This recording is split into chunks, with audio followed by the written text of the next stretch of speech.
Hola, buenas tardes a todos. ¿Qué tal? Bienvenidos a esta charla sobre herramientas digitales en contextos educativos para el desarrollo de habilidades del siglo XXI. Soy Miriam Checa Romero, soy directora académica del Máster de Neuropsicología en el ámbito educativo de la Universidad de Alcalá y también soy profesora de la Universidad de Alcalá en el área de Psicología Evolutiva y de la Educación y dentro del Departamento de Ciencias de la Educación.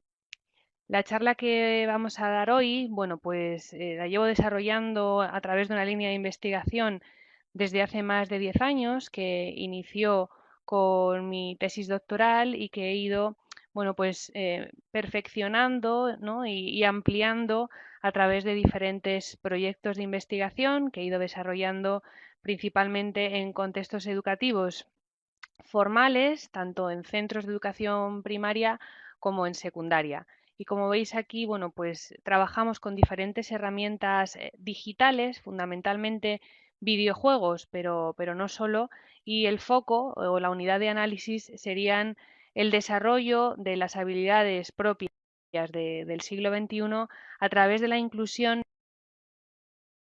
de estas herramientas en estos contextos educativos. Entonces vamos a ir comenzando y bueno, pues quería mostraros un poquito cuál va a ser la estructura de la sesión para que todo el mundo siga un poco lo que vamos a ver. En primer lugar, pues quería comentaros qué es esto de las habilidades del siglo XXI, si conocíais ya esta nomenclatura o por el contrario, bueno, pues os suena a nuevo.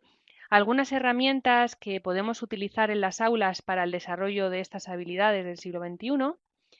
Preguntas que quiero que empecemos a formularnos para saber, bueno, si cómo de cercanos estáis, ¿no? ante esta tecnología y al uso de ellas en contextos educativos.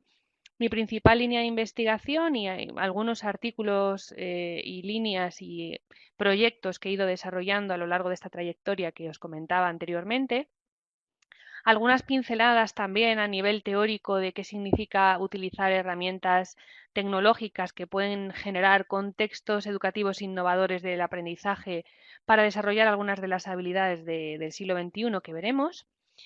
Un par de ejemplos de algunos talleres que hemos realizado en contextos reales de aprendizaje y una pequeña discusión final con algunos elementos para la reflexión.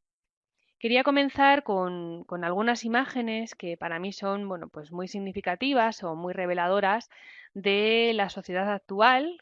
Como vemos aquí, bueno, pues un niño, ¿no? Trabajando o, bueno, jugando más bien con un iPad desde bien pequeño. Niños que pueden llegar a jugar juntos ya a una edad un poquito más avanzada, estaríamos hablando de 9 o 10 años. También el juego dentro del contexto familiar y hasta qué punto pues, la familia debe de poner o no limitación a los momentos del juego y qué uso se debe dar de los juegos. Y por último, bueno, pues la inclusión, como decíamos, de estas herramientas en contextos formales de aprendizaje, porque un poco todo esto surgió con la necesidad de si estas herramientas están presentes en el ocio infantil, en el ocio juvenil, ¿por qué la escuela no las incluye como herramientas que son muy motivadoras para los estudiantes y realmente saber si con un buen uso y con un uso mediador de la herramienta, pues realmente podemos tener un potencial educativo si se utiliza en contextos formales de aprendizaje? Por tanto, teniendo esa pregunta, nos hicimos, en primer lugar, bueno, pues una segunda pregunta muy importante, que es ¿qué educación queremos? ¿Qué educación queremos para estos niños, niñas, chicos y chicas que van a ser ciudadanos de pleno derecho del siglo XXI? Y nos dimos cuenta que efectivamente, ya como nos decía Fernández Enguita, la escuela vive actualmente una gran crisis institucional que va afectando algunas de las funciones que no es capaz de satisfacer en los contextos educativos, ¿no? Bueno, pues porque efectivamente todavía no se ha modernizado al ritmo que se ha modernizado la sociedad en otros contextos, ¿no? Por tanto, una de las vías para poder acercar, bueno, pues este aprendizaje fuera de las aulas que realmente los chicos y chicas ya de forma autónoma realizan es introducir el ocio educativo y el ocio electrónico en las aulas. Sin embargo, nosotros nos planteábamos que hay dos tipos de herramientas, específicamente como videojuegos, que hacemos una distinción y que en la literatura científica se hace una distinción muy clara. Por una parte tenemos los videojuegos educativos, que son videojuegos que se diseñan ad hoc con un fin educativo, y por otro lado tenemos los videojuegos comerciales, que son videojuegos que cualquier chico o chica, niño o niña puede encontrar en cualquier tienda de tecnología y que nosotros tratamos de darle de forma transversal a través del trabajo con diferentes habilidades, bueno, pues un uso educativo, ¿no? Entonces esta es una diferencia muy importante porque habitualmente lo que se utilizaba en las escuelas, en todo caso, introduciendo este tipo de herramientas, eran con videojuegos educativos o serious game en inglés. Sin embargo, nosotros, como decía, utilizamos commercial game o videojuegos comerciales porque realmente consideramos que ese atractivo, ese elemento motivador que tienen ya en sí mismos estos elementos que ellos utilizan en sus tiempos y en sus contextos de ocio, podríamos utilizarlo como herramientas muy potentes dentro de la escuela. Por tanto, pensábamos que estas eran unas muy buenas herramientas para alcanzar lo que nosotros nos proponíamos, que era este desarrollo de habilidades del siglo XXI. Todo esto también, bueno, pues tiene detrás un marco teórico muy potente que se llama la nueva ecología del aprendizaje, que lo comenzó a desarrollar César Coll ya por el año 2013, y quiere decir que las personas nos desarrollamos y aprendemos a lo largo y ancho de la vida. ¿Esto qué significa? Pues que no aprendemos solamente en un contexto específico, como se pensaba que era la escuela, ¿no? Y que otros contextos no suponían contextos de aprendizaje, y por tanto no solamente se limita el aprendizaje al periodo de tiempo cuando estamos escolarizados, sino que es a lo largo de toda la vida, desde que nacemos hasta que, bueno, pues lamentablemente fallecemos. Pero también a lo ancho. Eso quiere decir que ya no hay un único agente educativo, como habitualmente se ha dotado a la escuela de ese poder, sino que multitud de contextos educativos y no educativos forman parte del desarrollo humano y del aprendizaje humano. Por tanto, los contextos de ocio, los contextos electrónicos y los contextos digitales forman parte de esta nueva ecología del aprendizaje. También, bueno, esto es una curiosidad, pero nos decía Malcolm Gladwell que cuando una persona tiene 10.000 horas de práctica en cualquier cuestión, pues se convierte en un nivel experto. Y se hizo una investigación y fijaos que a los 21 años una persona era capaz de haber jugado estas 10.000 horas. Por tanto, a esta edad ya podemos considerar que muchos, bueno, ya adultos, ¿no? Hombres y mujeres, son realmente expertos en videojuegos. Claro, esto realmente es lo que asusta un poco cuando queremos introducir este tipo de herramientas en las escuelas, porque ya sabemos que los niños son niños y niñas nativos digitales y evidentemente sus profesores y profesoras no son estos nativos digitales. Entonces, la primera resistencia que puede ofrecer el profesorado es precisamente esta, ¿no? Bueno, ¿qué voy a enseñar yo a mi alumnado si realmente son más expertos que yo? Efectivamente, en el uso o en el manejo son bastante más expertos y nosotros ya no podríamos alcanzar estas horas tan grandes de juego. Sin embargo, nosotros, lo que nosotros siempre les decimos a los docentes en ejercicio y a aquellos que están también en formación, es que ellos son los mediadores y los profesionales de la educación que pueden hacer un buen uso de los juegos y un uso educativo, ¿no? Como veremos un poquito más adelante, ya os explicaremos cómo hacemos esta metodología para introducir en estos contextos formales de aprendizaje estas herramientas.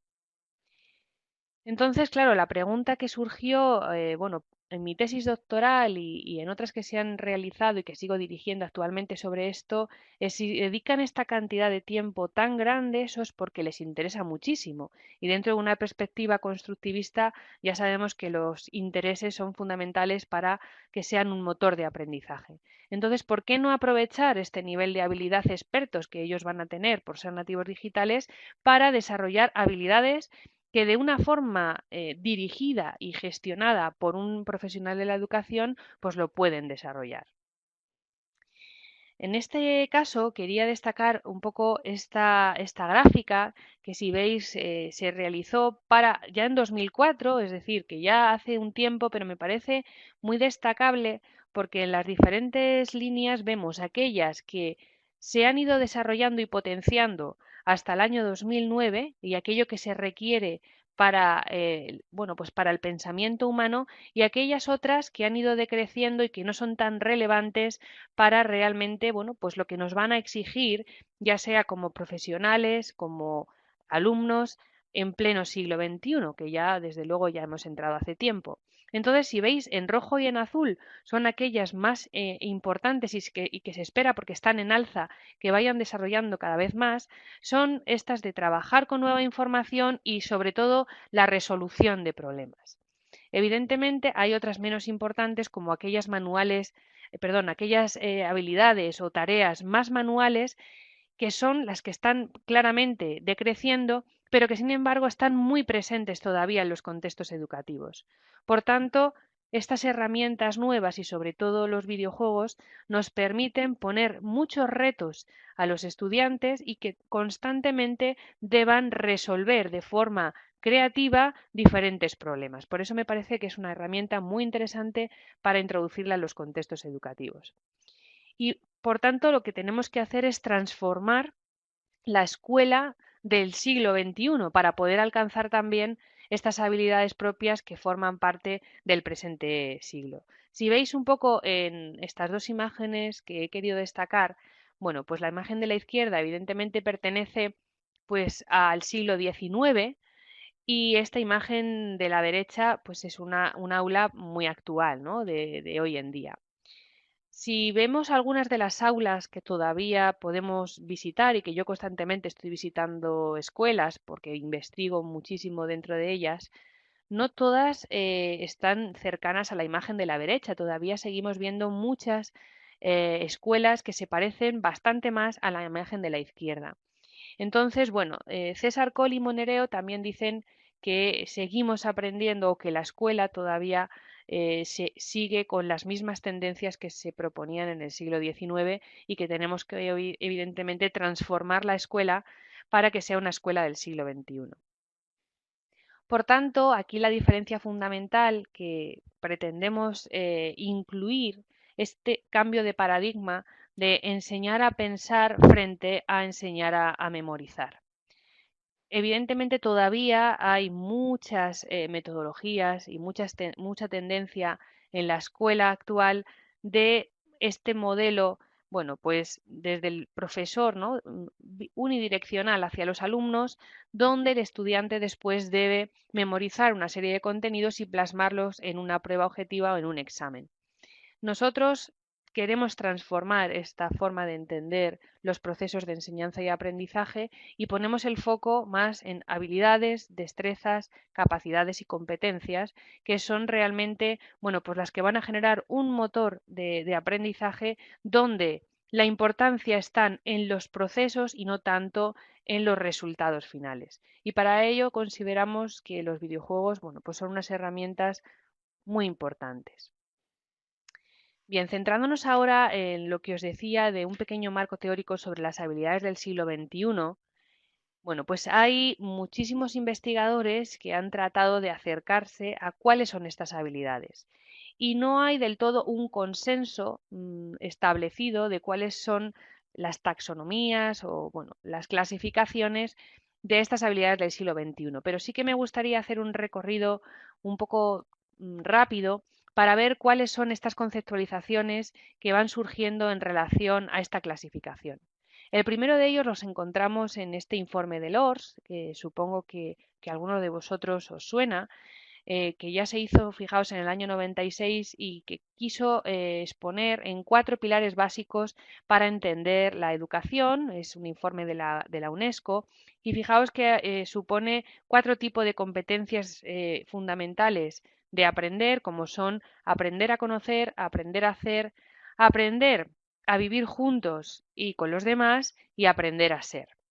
Esta primera clasificación luego se ha visto bueno, pues enormemente mejorada y ampliada con estos 4 modelos teóricos que os quería presentar.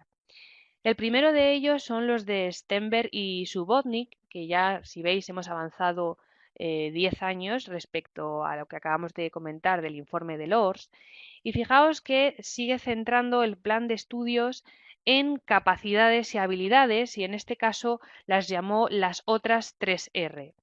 Fijaos que son razonamiento, entendiendo el razonamiento como el pensamiento analítico, el pensamiento crítico y las capacidades de resolución de problemas, si recordáis las tareas que veíamos en la gráfica anterior, la capacidad también de resiliencia, que aporta competencias para la vida como la flexibilidad, la adaptabilidad y la autonomía, y bueno, un elemento también muy importante que habitualmente no está presente en algunas etapas educativas, especialmente en primaria, como es la responsabilidad. Y eso significa, bueno, pues el saber y la aplicación de las diferentes inteligencias cuando necesitamos resolver diferentes cuestiones, el aumento de la creatividad y el conocimiento para poder llegar a un bien común.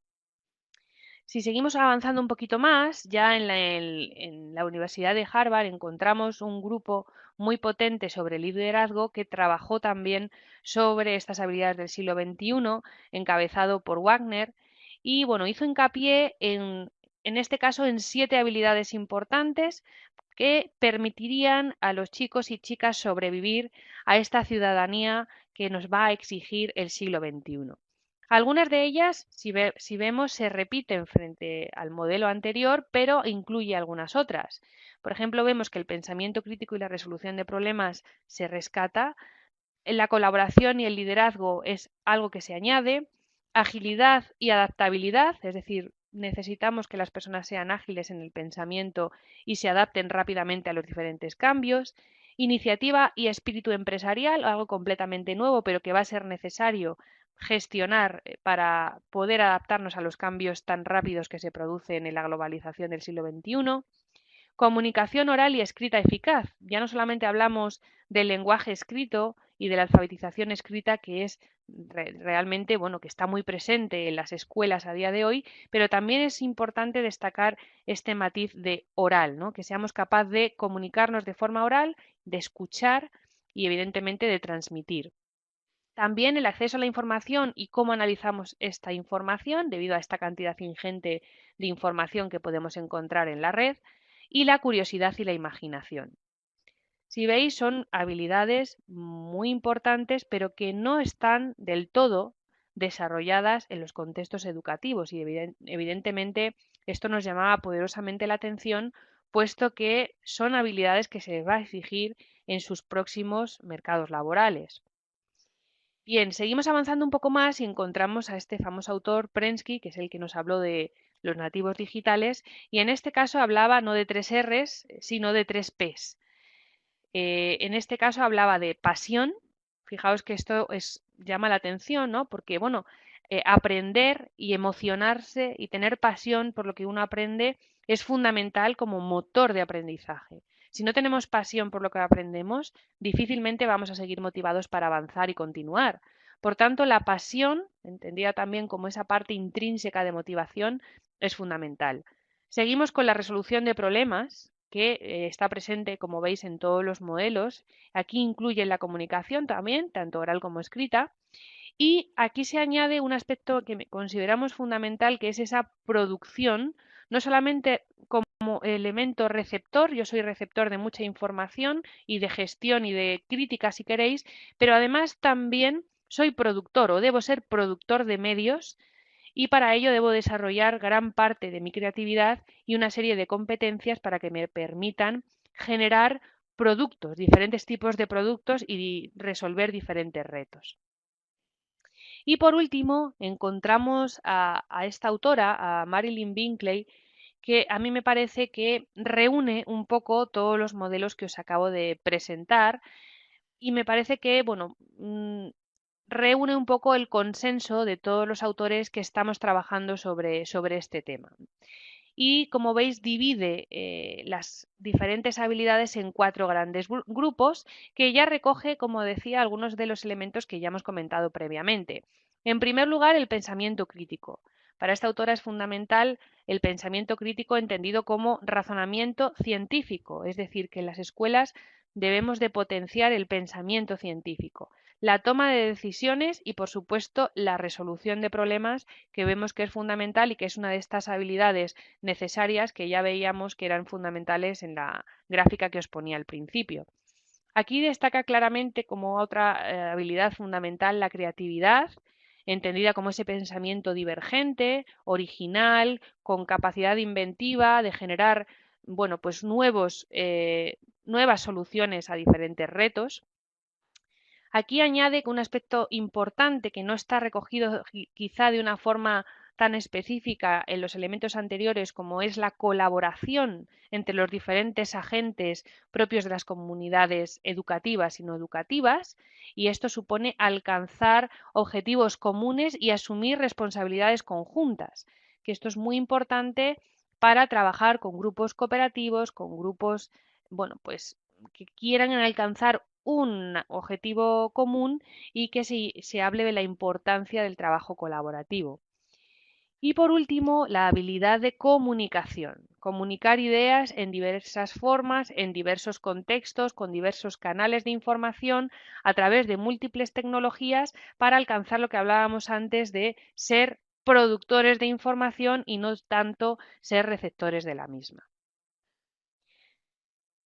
Y ya por último, quería destacar, aunque en otro orden de cosas, estas habilidades o cualidades que son fundamentales para otro autor que es, bueno, pues un referente para, desde luego, las investigaciones que realizamos con este tipo de tecnologías y especialmente con los videojuegos, pero en este caso, si veis, es un poquito anterior, del año 2006, y hizo Jenkins bueno, pues un libro blanco que llaman sobre cuáles son las 11 cualidades del estudiante perfecto, pero si veis, se aleja un poco de lo que veíamos anteriormente de las habilidades del siglo XXI, entendía como habilidades cognitivas, incluso metacognitivas, y habla de competencias digitales. Pero en todo momento, nosotros en nuestra investigación estamos combinando las habilidades propias del siglo XXI que acabamos de comentar a través de los diferentes modelos y centrándonos principalmente en estas últimas habilidades propuestas por Binkley, pero también en estas habilidades digitales de las que Jenkins nos habla, porque evidentemente estamos trabajando con tecnologías digitales y las debemos de tener en cuenta. No me voy a centrar en todas ellas, pero algunas de ellas son la simulación, la apropiación, de cómo me apropio yo de las ideas de las que estoy, bueno, pues nutriéndome a la hora, por ejemplo, de jugar a un videojuego y cómo yo lo reconvierto para generar, por ejemplo, un producto audiovisual. Luego, en la parte de experiencias, contaré, bueno, cómo lo hacemos nosotros y cómo a través del juego a través del videojuego, cómo ellos producen material audiovisual gracias a esta habilidad de apropiación. Por tanto, nosotros siempre estamos combinando estas habilidades del siglo XXI con estas habilidades digitales que Jenkins dice que son necesarias desarrollar también para que los estudiantes pues, puedan llegar a ser estudiantes exitosos. Bien, vamos a ver ahora algunas de las herramientas que utilizamos en nuestros talleres para alcanzar todo este aspecto y todo este espectro de marco teórico que os acabo de comentar. Algunas de ellas, como veis aquí, bueno, pues están bastante presentes, por lo menos en algunas de las escuelas españolas, no sé si en Latinoamérica también, pero bueno, los móviles con un uso educativo, siempre estamos hablando de estas herramientas para utilizarlas con un fin educativo, las pizarras digitales, los iPad, ordenadores que podemos poner diferentes soportes y diferentes juegos y por supuesto también videoconsolas como la PlayStation u otras, ¿no? Estas herramientas obviamente necesitan que vayamos desarrollando habilidades del siglo XXI. Por tanto, encontrábamos como fundamental introducirlas en contextos educativos para que o por qué. Bueno, todas estas nuevas herramientas no estaban analizadas de forma académica, de forma científica. Evidentemente, los chicos y chicas los utilizaban en sus tiempos de ocio, pero era necesario analizar cuáles eran los códigos que se estaban utilizando con estas herramientas para que fueran analizados e interpretados, no solamente por los investigadores, sino también por los propios maestros en ejercicio y sus estudiantes. Entonces, esto suponía un nuevo reto para poder intervenir con los profesionales de la educación. Y en este punto, bueno, pues quería haceros un par de preguntas para reflexionar y continuamos con la conferencia por si queréis comentar alguna cuestión. Mi pregunta es, ¿qué experiencia tenéis en vuestros lugares de trabajo y en vuestros contextos sobre si se promueven estas habilidades del siglo XXI en las escuelas? Y si se promueven, ¿de qué forma? ¿Y qué recursos podemos utilizar en las aulas para poder promover estas habilidades del siglo XXI que tantos teóricos están analizando y que constantemente nos dicen que son fundamentales, que la escuela ya no puede enseñar como lo hacía en el siglo XIX, incluso en el siglo XX, sino que ya debe transformarse y poner el foco no tanto en los contenidos y en la memorización de los mismos, sino en la potenciación y en el desarrollo de estas habilidades propias del siglo XXI. Si queréis, estas preguntas las dejamos un poco en el aire y vamos avanzando para finalizar un poco con estas dos preguntas al final, pero quería hacerla ahora para que fuerais pensando, ¿no?, de cara al final de la sesión. Bueno, quería presentaros cuál es mi línea de investigación, aunque ya me imagino que ya podéis deducir por lo que hemos ido comentando. Pero bueno, mi línea de investigación principal se fundamenta en el uso de estas herramientas digitales, que en principio, o su uso principal, se encuentra en el entretenimiento.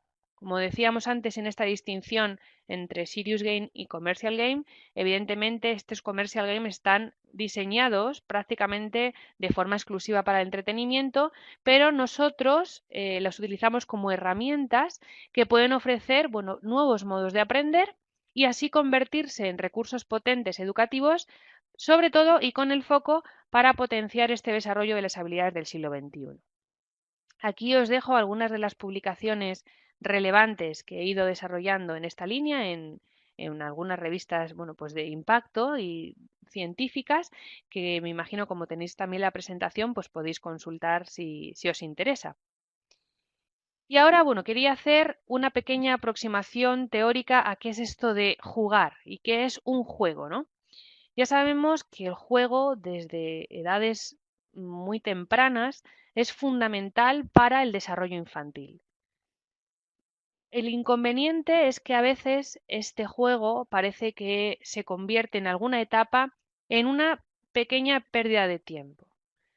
Es decir, si es un estímulo tan importante que sabemos que lo es para el desarrollo infantil temprano y no tan temprano, ¿por qué dejamos de utilizarlos en los contextos educativos? Evidentemente, sabemos de su importancia, pero todavía hay mucha resistencia, tanto en el profesorado como, por supuesto, también en las familias, cuando introducimos elementos de ocio y especialmente videojuegos, por algunas connotaciones negativas que tienen, evidentemente, y que hay que saber que están ahí y saber cómo manejarlas. Pero realmente la capacidad de juego en el ser humano es innata, es fundamental para el desarrollo y no podemos dejar de lado para que no existan y no incorporarlas en las escuelas. Además, el videojuego aporta que no solamente es un juego, sino que es un juego muy inmersivo, donde las personas que están jugando se involucran con diferentes roles en prácticas con objetivos muy determinados. Y esto les resulta enormemente atractivos porque forman parte del juego y se sienten parte del juego. De hecho, cuando les vemos jugar, todo el rato adoptan la identidad del personaje. Yo soy este, yo soy el otro. Realmente su identidad es muy importante dentro del juego porque están muy metidos, muy involucrados dentro del juego. También es importante saber que el juego está formulado como cualquier otro juego por diferentes reglas y estas reglas persiguen una serie de objetivos que si nosotros como profesionales de la educación las conocemos y entendemos, podemos utilizarlas con fines educativos. Evidentemente, cuando nosotros utilizamos un videojuego en el aula, no juegan de forma libre. Tenemos que tener, y luego os lo explicaré cómo lo hacemos metodológicamente, un objetivo muy concreto donde ellos tienen que poner la mirada mientras juegan. Es decir, no es un juego libre como lo jugarían en sus tiempos de ocio, sino que ellos tienen que saber que estamos dentro de un contexto educativo y que vamos a fijarnos dentro de ese juego libre en unos aspectos muy concretos del juego, en las reglas que están detrás, en las diferentes estrategias que puedo seguir para poder avanzar de una forma más exitosa y de una forma más creativa. Por tanto, los juegos necesitan también, o nuestra intención, es que ellos a través de los juegos puedan realizar o formular sus propias teorías y que las vayan contrastando a través de la experimentación con el juego. Y así nos acercamos, como decíamos antes, a ese pensamiento científico, a estos pequeños exploradores que, bueno, son capaces de adentrarse en un mundo muy inmersivo como supone el videojuego. Y esto nos acerca a habilidades muy potentes como son las de descubrimiento inductivo. No les proponemos ya la solución, sino que ellos a través de la experimentación van llegando a conclusiones muy importantes que se acercan o que se asemejan mucho al pensamiento científico. Por tanto, veíamos imprescindible que los videojuegos entrasen en las aulas por ese carácter práctico, por ese carácter motivador, por esa mezcla que siempre tienen entre ocio y educación y que es un recurso muy potente para realmente, bueno, pues acercarnos a estos escenarios virtuales que no tienen límite, que son extremadamente abiertos y muy inmersivos, pero siempre en contextos educativos y por tanto controlados con objetivos muy concretos. Esto supone, evidentemente, generar contextos educativos innovadores. Y no siempre los agentes educativos están preparados para este cambio tan profundo en las instituciones educativas. Por tanto, tenemos que trabajar con el profesorado para quitar cierto miedo, para también poderles formar a aquellos que los necesiten, para poder también tratarles de demostrar cuáles son aquellos beneficios que supone trabajar en las aulas con este tipo de metodologías, sin olvidar, evidentemente, el trabajo del currículum, porque muchas veces parece que estamos jugando y trabajando de forma transversal con habilidades, pero evidentemente no podemos mirar para otro lado y dejar a un lado el currículum, sino que tenemos que integrar ambas cosas. Evidentemente, uno de los aspectos que ya he adelantado previamente es esta resistencia del profesorado. Cuando todo el mundo nos sacan de nuestro estado de confort, sentimos cierto miedo, ¿no? Y claro, cuando un profesor nunca ha jugado a un videojuego y la herramienta principal de trabajo llega a ser un videojuego, pues tienen cierta resistencia. Por tanto, necesitamos quitar ese miedo al profesor. Necesitamos que participemos con ellos dentro de las sesiones de aula como observadores participantes para que no se sientan solos y evidentemente se sientan acompañados. Otra de las cuestiones que les genera resistencia es si esto les va a generar más trabajo. Evidentemente ya sabemos que los tiempos de los maestros y de los profesores son muy ajustados, tienen poco tiempo, tienen mucho trabajo y claro, lo que no quieren es que esto les suponga una carga más. Pero evidentemente muchos de ellos sí que están muy interesados en acercarse a los intereses de los estudiantes y piensan y opinan que estas herramientas son muy potentes porque forman parte de sus vidas, de sus alumnos, ¿no?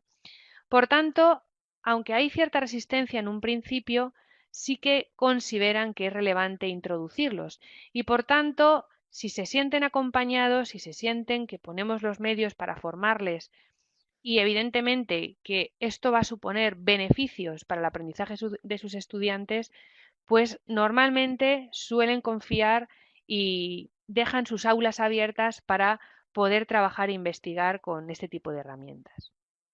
En este sentido, también les presentamos algunos modelos teóricos también importantes que supone la introducción de las tecnologías en los procesos de enseñanza y aprendizaje.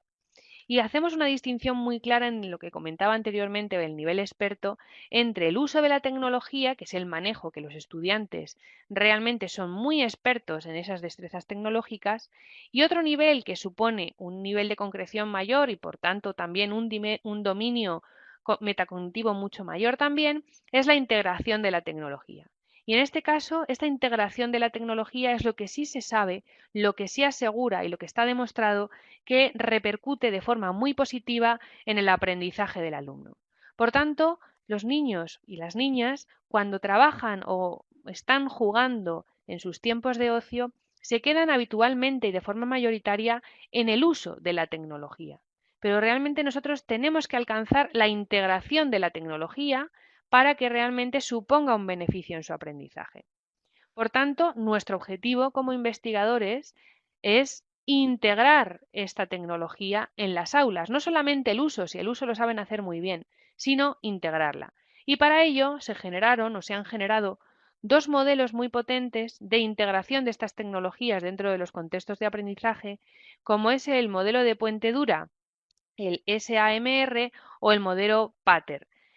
Vamos a verlo rápido para que entendáis un poco, y el primero de ellos, este modelo SARM, fijaos que propone una rueda de la pedagogy, que llaman, y no sé si se ve del todo bien, pero empezamos por la zona verde. En la zona verde lo que dicen estos autores es que habitualmente en las escuelas, cuando introducimos la tecnología, nos quedamos principalmente en el uso o en la sustitución.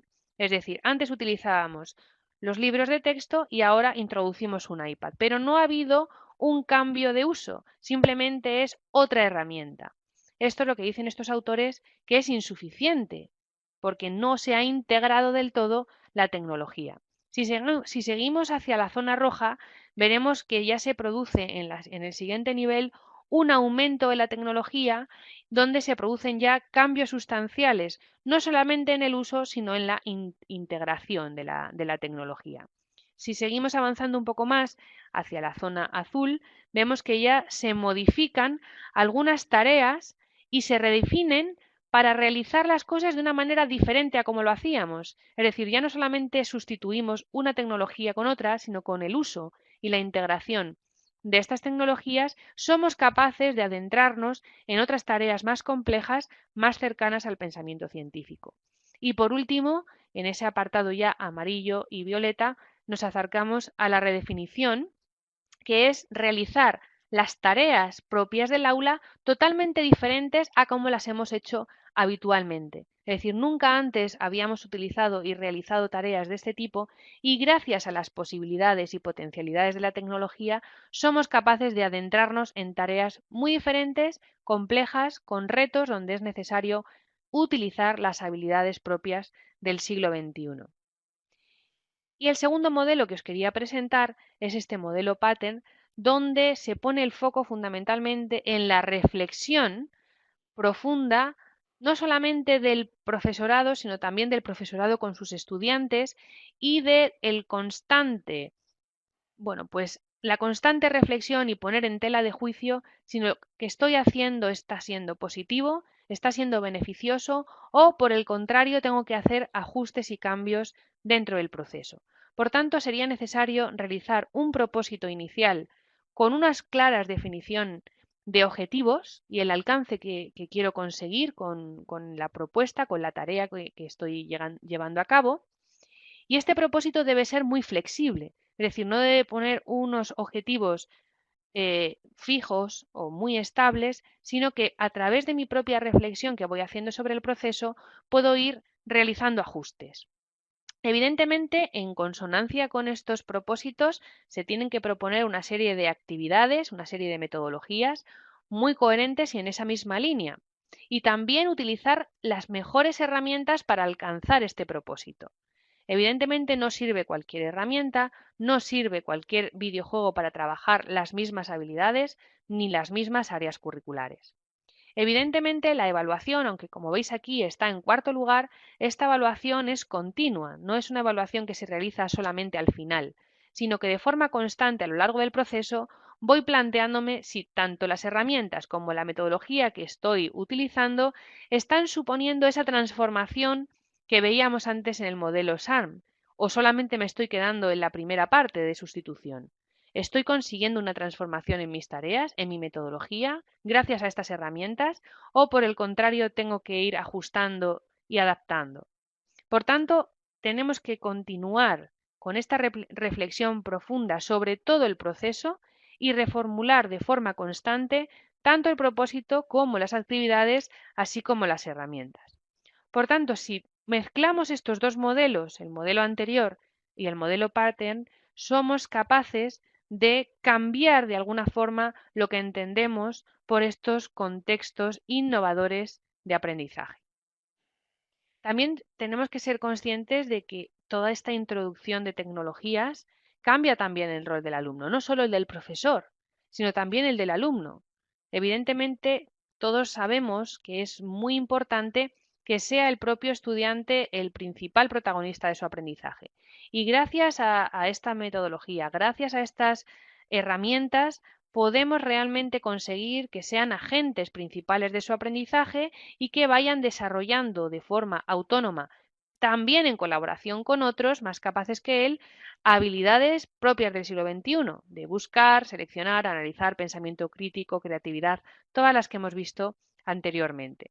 Para eso es muy importante su propio papel activo, participativo, colaborativo, no solo como receptor, sino también que sea capaz de proponer, de investigar y efectivamente de ser su propio protagonista del aprendizaje. Por tanto, es fundamental también en los estudiantes que también se potencien en ellos estos procesos reflexivos.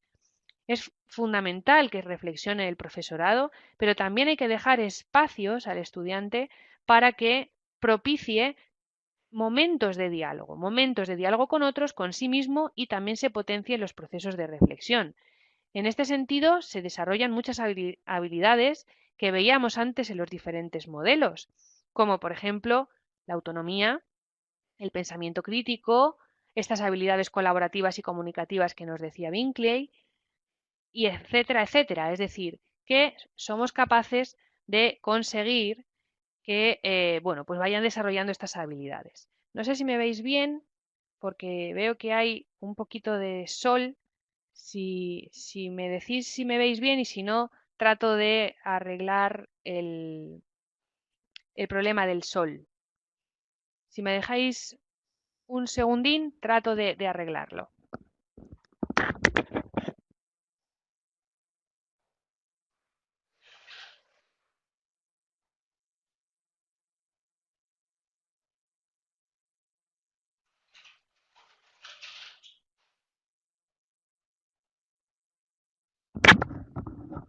Creo que ahora mucho mejor.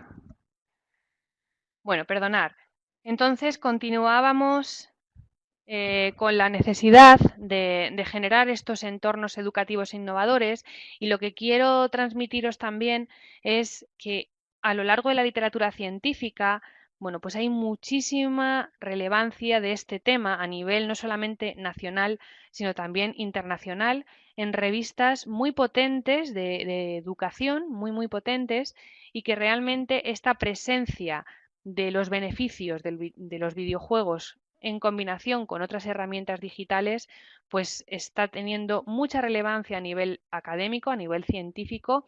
Y estos dos artículos que os acabo de poner aquí en pantalla, bueno, pues son algunos muy relevantes y que yo utilizo habitualmente como referencias en mis investigaciones, pero os quería transmitir esta importancia de este tipo de investigaciones a nivel internacional, porque de hecho estoy haciendo en este momento, bueno, pues un estudio de revisión y es ingente la cantidad de personas que están trabajando sobre este tema, así que y que demuestran cada una de ellas beneficios muy potentes en relación a las habilidades del siglo XXI. Bueno, este es uno de mis artículos que si veis aquí se llama Desarrollar habilidades en contextos digitales, videojuegos y películas como herramientas de aprendizaje en una escuela primaria, que es bueno, uno de los artículos principales que está en la revista Games and Culture y que luego os comentaré un poco en qué taller específico realizamos para poder luego tomar datos y realizar esta investigación. También en este sentido quería también ver esta diferencia que muchas veces también discutimos, en el buen sentido de la palabra, con los profesionales de la educación y con las familias. Esta dicotomía que tenemos entre las habilidades y contenidos, que no están reñidas, pero que muchas veces parece que quieren entrar en contradicción. Evidentemente, si ponemos el foco en las habilidades, no es que no estemos trabajando los contenidos, sino que los trabajamos de otra forma. Esto es muy importante porque parece que si estamos jugando y estamos poniendo el foco en las habilidades, tenemos que dejar los contenidos de lado. Pero no es así. Es que resulta un aprendizaje mucho más significativo, mucho más pragmático para ellos y que realmente, bueno, pues es más duradero en el tiempo.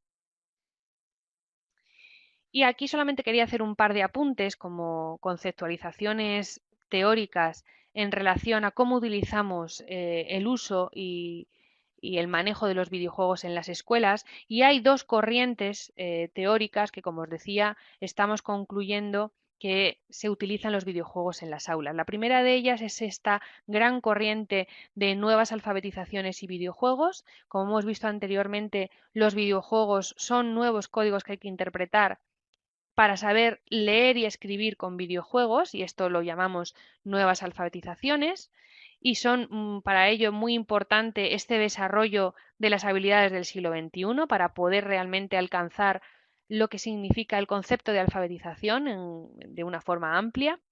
Y otro aspecto muy importante es este concepto de Jenkins denominado cultura participativa. Como hemos visto también, no solamente es importante esta recepción de información, sino también esa emisión y convertir a los estudiantes en productores de información.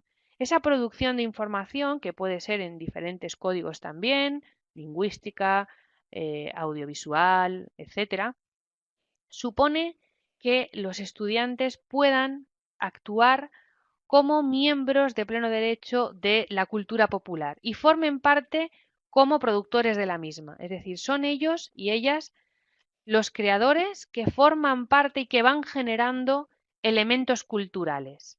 Por tanto, ya no solamente se convierte en algún aspecto de recepción de cultura, sino que son creadores de cultura. Y esto es lo que siempre tenemos en cuenta para cada uno de nuestros talleres, que evidentemente sigue potenciando el desarrollo de habilidades del siglo XXI. Por tanto, la mezcla de estas dos combinaciones, el concepto de nuevas alfabetizaciones y el concepto de cultura participativa, son fundamentales para el desarrollo y el objetivo final, que es el desarrollo de estas habilidades del siglo XXI. Y bueno, quería también adelantaros un poquito algunos ejemplos de talleres que hemos realizado en las aulas. El primero de ellos que os quería mostrar, bueno, supone, aquí os lo decía, un taller educativo que hicimos con el videojuego Spore, que no sé si conocéis, que es un juego sobre evolución de las especies, pero antes de eso voy a volver al anterior porque esta estructura de los talleres es la que seguimos siempre y que nos viene, bueno, pues dando muy buenos resultados a lo largo de nuestra trayectoria investigadora. Si veis aquí, hay tres fases importantes donde nosotros realizamos cada uno de nuestros talleres. La primera fase es reflexionar y jugar sobre el videojuego, donde evidentemente, como os decía al principio, es muy importante compartir el objetivo de la sesión, que la maestra junto con la docente diseñen y se alineen estos objetivos que se transmiten obviamente al inicio de la sesión. Hay un momento fundamental donde tienen que jugar. Muchas familias nos dicen, pero que van a jugar. Claro, es importante que jueguen, pero van a jugar de forma guiada, van a jugar con un objetivo concreto. Y luego es importante saber esta importancia y esta relación del instrumento más potente que tenemos los seres humanos, que es el lenguaje. Por tanto, todo lo que podamos luego poner en común sobre lo que han aprendido va a suponer una toma de conciencia muy importante para ellos. Y por tanto, sin este cierre de puesta en común, se va a quedar en un elemento de juego, pero no van a integrar lo que han aprendido y ya sabemos por los modelos teóricos que es a donde tenemos que ir. La segunda parte o la segunda fase sería este momento de crear desde el juego. Como os decía, es muy importante esto que nos decían Jenkins de que sean partícipes de la cultura. Por tanto, para ellos hemos utilizado diferentes recursos. Por ejemplo, hemos seleccionado recursos propios del videojuego, donde ellos luego tienen que proponer, bueno, pues una serie de películas, por ejemplo, lo que llamamos machinima, que es la mezcla entre machine y cinema, que son elementos extraídos del videojuego, que ellos luego lo convierten en películas y para ello tienen que editar y crear productos audiovisuales con todo lo que ello conlleva.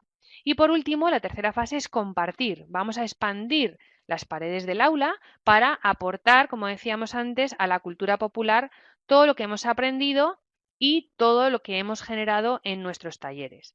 Por tanto, teniendo en cuenta esta estructura que siempre continuamos, como os decía, os quería presentar un par de ejemplos, ya voy un poquito mal de tiempo, entonces voy a ir un poquito rápida. El primer taller que os quería presentar, como os decía, es con el videojuego Spore y trata sobre las fases de la evolución de una célula, desde el estado de célula, como veis aquí, y los niños y niñas tenían que seguir por diferentes estrategias, saber cuál era la mejor de ellas para avanzar y para que su criatura sobreviviera y que se convirtiera en tribu, ¿no?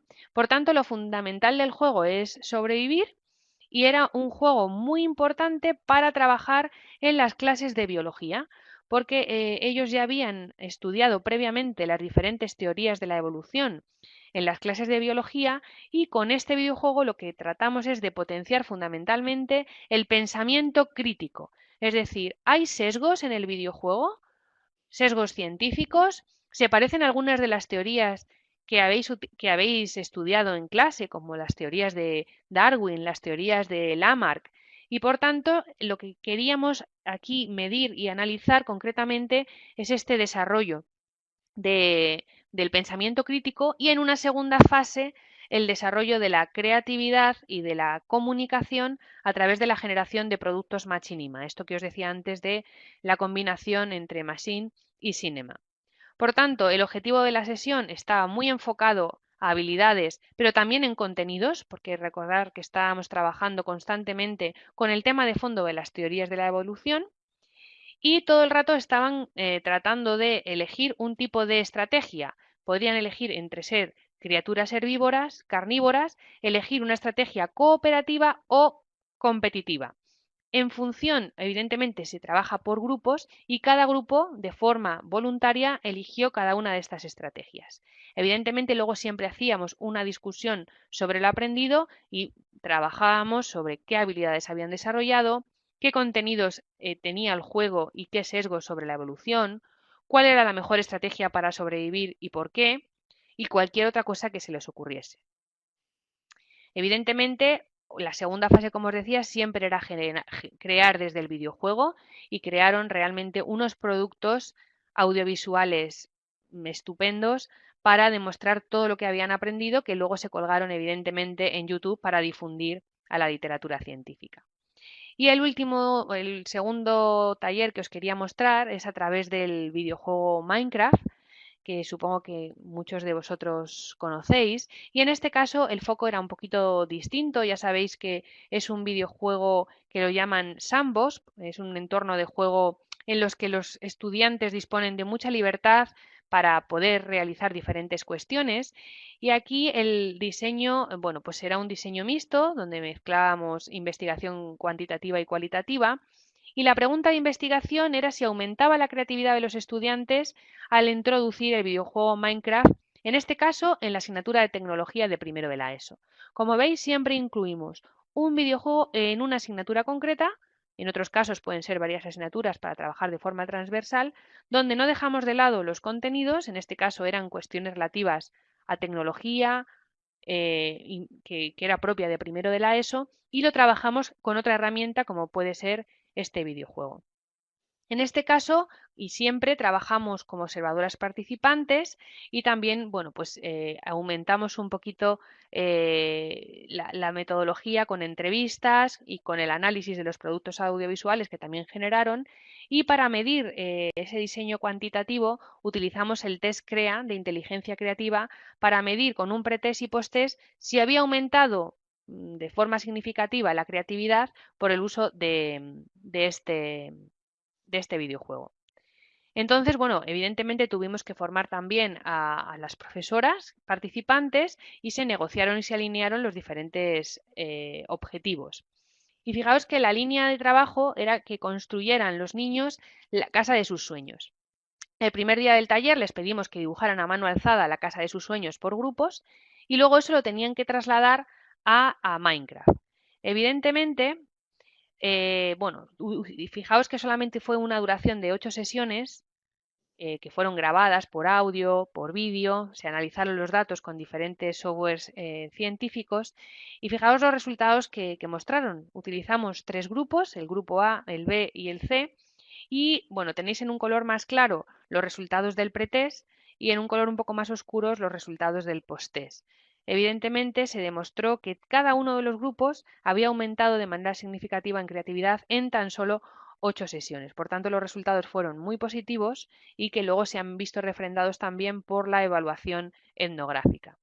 Y aquí simplemente para mostraros un poco la diferencia que analizamos con los dibujos a mano alzada que están en esta parte de la izquierda, la valoración del producto que hicieron cada una de las profesoras, que fueron muy positivas también con el mismo test, con los criterios del mismo test, y el diseño que fueron capaces de realizar en Minecraft. Superaron realmente bueno, las expectativas, porque claro, ellos si os fijáis, dibujaron todos en 2 dimensiones la casa de sus sueños con muy poca demanda o bueno, quizá con unas casas muy humildes o muy normales y luego cuando se pusieron a hacerlo en Minecraft, bueno, pues nos sorprendimos todos porque realmente utilizaron materiales pues bueno, pues muy novedosos, también fueron capaces, ya que estábamos en la asignatura de tecnología, de generar en tres dimensiones, con perspectivas, trabajábamos también la utilización y el diseño de materiales, fue realmente muy interesante este taller y con unos resultados muy positivos. Y bueno, pues este es un poco lo que os quería yo contar. Y ahora, bueno, junto con las dos otras preguntas que os hacía al principio, pues he puesto aquí unos elementos para la reflexión para que podamos entre todos, si os parece bien, pues comentar algunos de ellos. ¿Cómo valoráis lo que os he comentado, la viabilidad de ponerlo en marcha en vuestros contextos profesionales? Lo que os he comentado sobre la formación del profesorado, si veis proclive o no, qué concepciones epistemológicas tienen los diferentes profesores para poder llevar esto a cabo, si hay algún tipo de prejuicio que incluso alguno de vosotros tengáis, la brecha digital que puede suponer también, dependiendo de los contextos de la introducción de este tipo de herramientas en las escuelas y por último, pues el potencial de aprendizaje que, que ya muchas investigaciones han demostrado que realmente tienen, pero bueno, también me gustaría escuchar vuestras aportaciones. Estoy viendo que habéis ido comentando, bueno, pues algunas de las cuestiones, eh, desde el modelo Pater, que veo que sí se puede definir con un sistema de evaluación de rúbricas o indicadores de logro, que me comentaba Juan Francisco.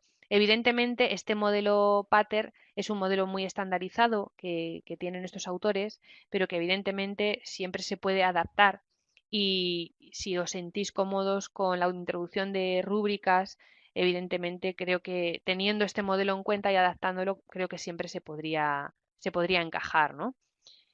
Dice que los niños trabajen con contextos reales, dice Cosme, favorece mucho este tipo de trabajos, efectivamente. Realmente esto es un poco, yo creo, el potencial, ¿no? Como ponía aquí por último, de aprendizaje, que realmente los niños pues son contextos para ellos reales, cotidianos, de entretenimiento, y si los introducimos en las aulas, pues realmente ellos lo agradecen mucho, están muy motivados. Os podría contar muchísimas anécdotas de alumnos que en principio, bueno, pues podrían ser aquellos alumnos quizá un poco más desmotivados, desenganchados del sistema educativo, que cuando introducimos esto resulta que se da la vuelta y son ellos los expertos en el uso y por tanto también se sienten parte, bueno, pues principal, ¿no? De su propio proceso de aprendizaje y son ellos los que ayudan a otros compañeros y se enganchan muchísimo con todo lo que estamos trabajando. En fin, muchísimas cuestiones que aportan la introducción de estas tecnologías y que realmente, bueno, pues que con otros tipos de elementos quizá no conseguimos tanto, ¿no? Decía Óscar que este tipo de sistema de enseñanza-aprendizaje es genial para aulas unitarias. Efectivamente, yo también comparto esta idea. No tenemos experiencia dentro del grupo de investigación en aulas unitarias, pero creo que funcionaría fenomenal porque también tenemos diferentes capacidades, habilidades en función de su potencial educativo, en función de su desarrollo y evidentemente creo que sería muy buena experiencia en este tipo de aulas. Me preguntaba Juan Segarra el videojuego para qué edad sería. No sé si me está preguntando por Spore o por Minecraft. El videojuego Spore lo utilizamos nosotros en cuarto de la ESO. Es decir, aquí en España, cuarto de la ESO, estamos hablando de que son niños, a ver, 10, o sea, 12, 13, 14, 15, sí, entre 15, 16 años aproximadamente. Y es un juego, bueno, que está aparentemente no, la calificación PEGI, la clasificación PEGI es a partir de 12 años, se podría utilizar a partir de 12 años. Pero a nosotras nos parecía muy interesante introducirlo en esta edad porque ya eran más maduros y sobre todo ya habían visto previamente las teorías de la evolución. Juan Francisco dice que hoy en día el profesorado se está formando mucho en técnicas muy innovadoras. Dice, lo principal sería que dejasen paso a los profesores nuevos. Bueno, yo en este caso, fijaos que hemos trabajado con muchísimos profesores, hicimos una investigación sobre concepciones epistemológicas del profesorado, ¿no? Y evidentemente hay muchas concepciones sobre este tipo de tecnologías. Hay gente que está muy proclive a la introducción de estas tecnologías, otros que están completamente cerrados. Y queríamos ver, incluso con estos profesores tan resistentes, bueno, cómo podían trabajar con estas tecnologías. Y bueno, pues encontramos un poco de todo, ¿no? En esta investigación. Había gente que estaba muy, muy resistente a este cambio y que nunca quiso participar y estaba convencido de que esto no era positivo para los chicos y chicas.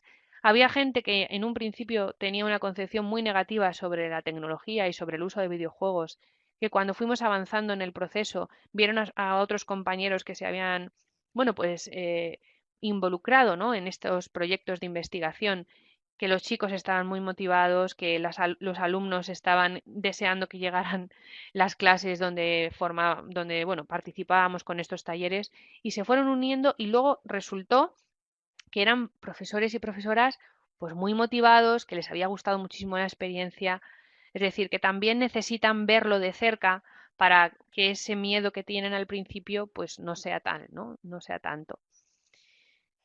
Y bueno, evidentemente hay profesores nuevos que hay un poco de todo también. Es decir, por mucho que sean jóvenes, hay veces que son muy resistentes a la tecnología.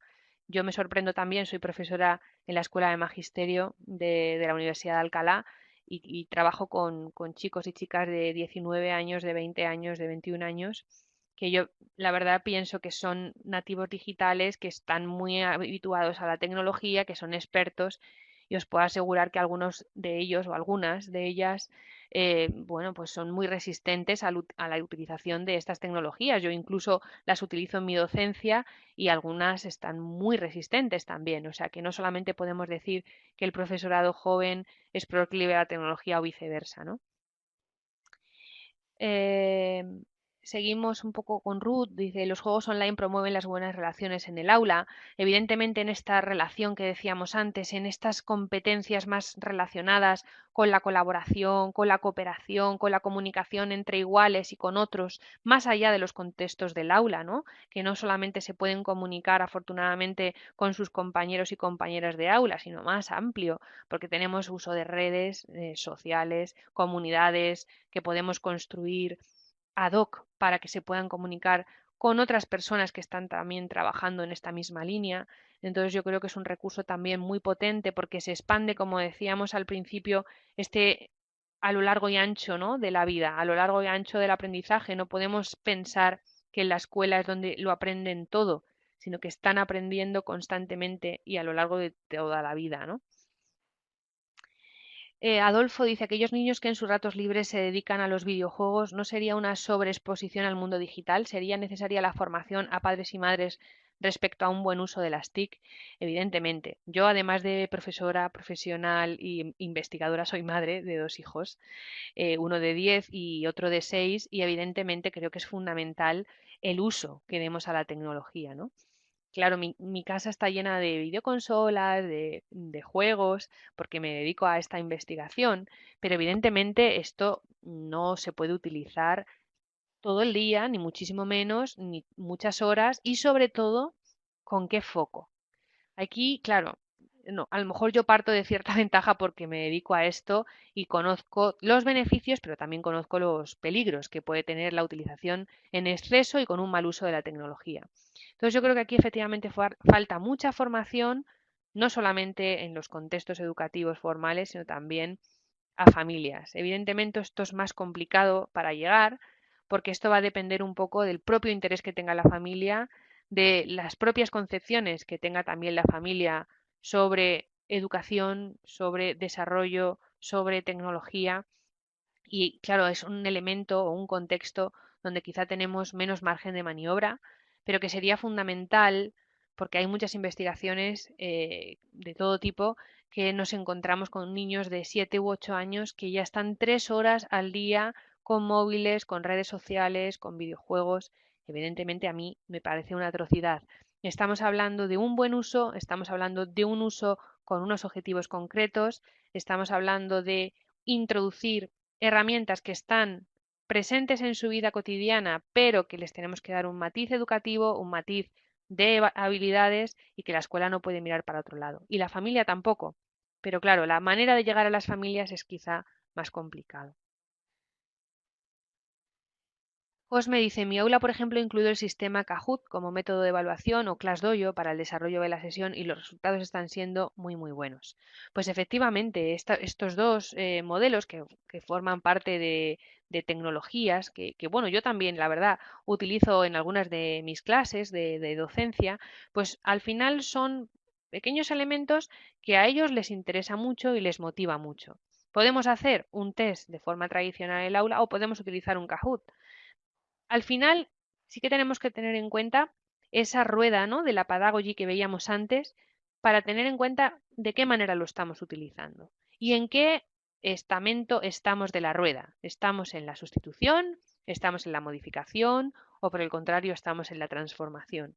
Entonces, no podemos pensar que por el mero hecho, o el mero hecho, perdón, de introducir la tecnología, ya estamos potenciando, trabajando todas las habilidades que estábamos viendo previamente, sino qué uso le doy a la tecnología y qué integración en mis prácticas metodológicas para conseguir esa transformación, que es lo que nos dicen las investigaciones que tenemos que tratar de alcanzar, ¿no?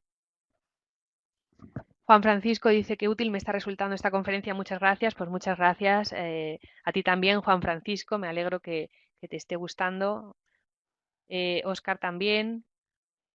Adolfo dice, un docente debe ser como un médico y formarse continuamente. Efectivamente, esto es fundamental. La formación permanente del profesorado es muy importante y esa flexibilidad que es necesaria para ajustarse a los cambios, para flexibilizarse, para adaptarse a las nuevas demandas, pues es fundamental, ¿no? Y yo creo que el profesorado en general está proclive a esta adaptación, a esta flexibilización, aunque todavía queda mucho por hacer, evidentemente, ¿no? Y bueno, pues nuestras pequeñas investigaciones de forma humilde, pues tratamos de transformar las aulas con estos elementos y también con otros, ¿no?, que para generar contextos innovadores y también en los contextos iniciales de formación del profesorado, también lo estamos tratando de potenciar para que ya salgan formado en el uso, manejo e integración de las tecnologías. Bueno, pues muchísimas gracias a vosotros. Para mí ha sido un placer estar aquí. No sé si hay alguien que me quiera hacer alguna otra pregunta. Espero que os haya resultado interesante y cualquier cuestión estoy a vuestra disposición. no solamente ahora, si no me queréis ahora mismo porque no se os ocurra en cualquier momento, pues a través de la coordinación me podéis contactar. Si queréis mi correo, sí, ay, perdonar, que no quería terminar. Bueno, estas son algunas de las investigaciones que son relevantes para seguir profundizando en el tema, por si os interesa. Y quería terminar con esta, perdonar, donde efectivamente tenéis mi correo, que es m.checa@uh.es, y cualquier cuestión que me queráis preguntar estaré encantada de, bueno, pues de contestaros, de reflexionar conjuntamente y demás. Muchísimas gracias a todos.